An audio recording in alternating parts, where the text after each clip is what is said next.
Welcome back to AG Chelsea TV. This is a YouTube channel for news, stories, and analysis surrounding Chelsea Football Club. I will update new video every day. Like, subscribe and turn on notifications to support me. Chelsea interest in winger likely to be over. The Evening Standard today have an interesting piece on Michael Olise, the winger who Chelsea came close to signing this summer. Things progressed pretty far, with most reports claiming that the Blues had activated a release clause in the Crystal Palace man's contract.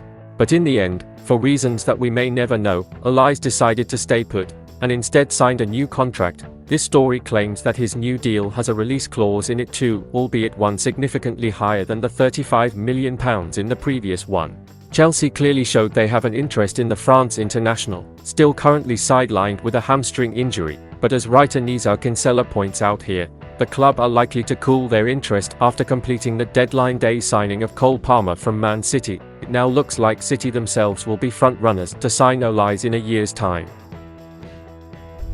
Pundit claims 21-year-old should have joined Spurs. Phil Bardsley thinks that Cole Palmer would have been better served joining a club like Tottenham rather than moving to Chelsea, as he is unlikely to get too much game time at Stamford Bridge. The City Academy graduate is quite highly rated, with Chelsea paying £45 million including add-ons to secure his services. But the pundit has questioned whether the 21-year-old will play much football at the West London side, the former Burnley right-back told Sky Sports, "You are talking about regular football that Palmer wants. If you are going to go to Chelsea, then it's probably highly unlikely that, at this stage, he is going to play ahead of Sterling and Nkunku on the left. I think maybe a West Ham or a Spurs might have suited him at this stage of his career if he wanted to play consistent football. But it is what it is, it's his choice and it's Manchester City's choice as well."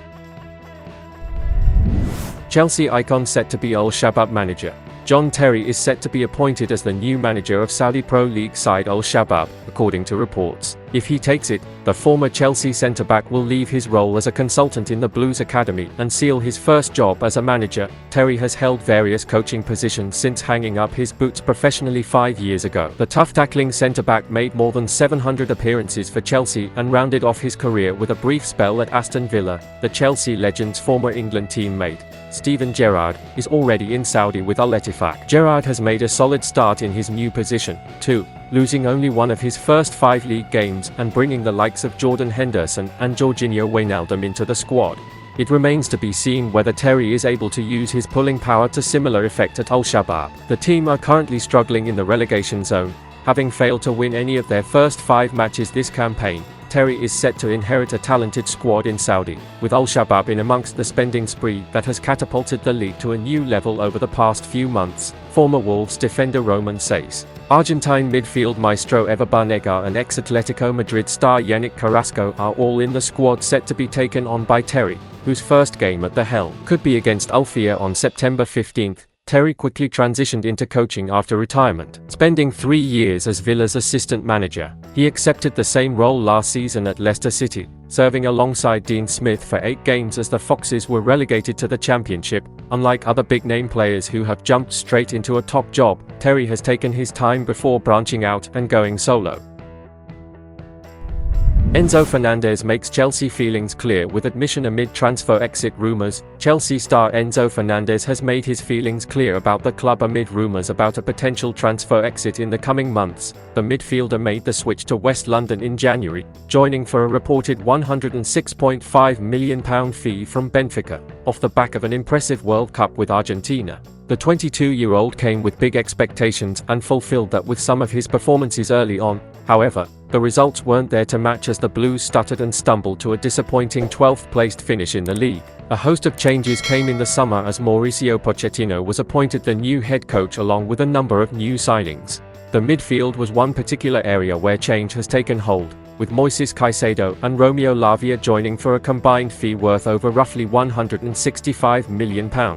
Much like last season though, the results haven't quite been there to kickstart the season for Chelsea in the early weeks. A draw to Liverpool and a victory over Luton Town have proven to be positive points in the formative games. However, defeats to West Ham and Nottingham Forest mean only 4 points were taken from the first 4 games. Since then, there have been suggestions that Fernandez could well leave if things don't pick up. It opens the doors to many places, as happened to me, who was at Benfica, and my move to Chelsea was very great. I always said that playing in the Premier was my dream. I am very grateful to Chelsea for the opportunity. It seems clear that, at least for now, full focus is on Chelsea and that alone as the Blues look to kick on with their project and get it fully en route to the plan made by the new ownership. Man United failed with swap deal involving Jadon Sancho. As reported in Daily Mail, Manchester United proposed a swap deal to Chelsea, offering Jadon Sancho in exchange for left-back Marc Cucurella. United needed to urgently address the void at left-back caused by Luke Shaw's injury. Manchester United manager Erik ten Hag sought to fill that gap with Cucurella after also losing Tyrell Malaysia to a fitness issue in pre-season. Cucurella's stint at Chelsea didn't quite pan out as expected. The Spain international had been previously named Player of the Season during his time with his former club, Brighton and Hove Albion. To fill the left-back position, United secured Sergio Reguilon on loan from Tottenham Hotspur.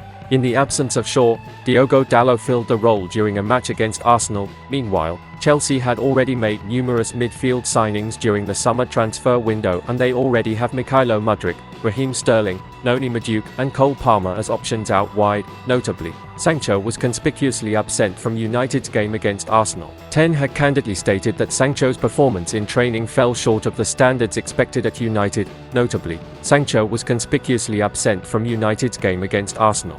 Ten Hag candidly stated that Sancho's performance in training fell short of the standards expected at United, despite the controversy. Ten Hag included Sancho in the squad for the Champions League. To date, Sancho has made 82 appearances for United, scoring 12 goals. It seems fine that the swap deal didn't happen. It would have been an odd deal and certainly one done in a panic situation that we could have regretted in the long run.